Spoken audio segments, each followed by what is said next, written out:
je respecte la liberté d'opinion, la liberté syndicale, mais à la fin des fins, on ne peut pas prendre nos enfants et leurs familles en otage.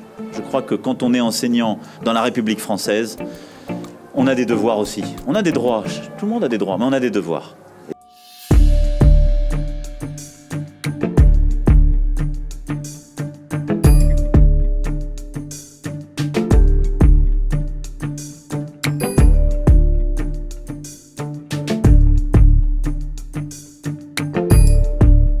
En aucun cas, ces désaccords ne peuvent se faire en prenant en otage nos jeunes et en le faisant dans un moment qui est toujours un moment d'angoisse et extrêmement important pour leur famille.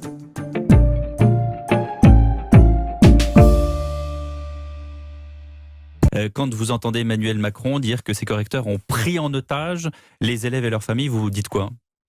Mais ça m'indigne. Ça m'indigne parce que ça veut dire quoi, prise en otage ? Ça veut dire que les enseignants sont des terroristes. C'est ça qu'on pense, alors que ce sont au contraire ceux qui, jour après jour, semaine après semaine, mois après mois, s'occupent de nos enfants. Ce sont eux qui aujourd'hui disent cette réforme, ça ne colle pas, ça ne tient pas, ça crée des inégalités. C'est pas la bonne formule qu'a employé le président de la République. Ça n'est pas la bonne formule, évidemment que ça n'est pas la bonne formule.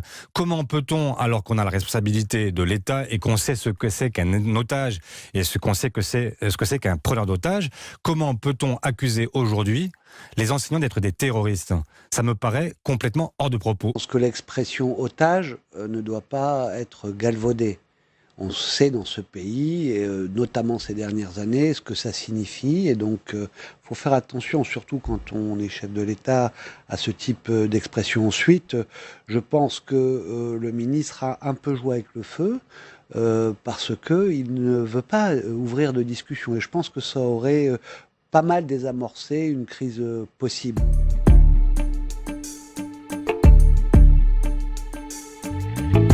Une fois de plus, on a un président qui, visiblement, a du mal avec les services publics, a du mal avec les agents du service public, a du mal tout simplement avec ceux qui servent l'État.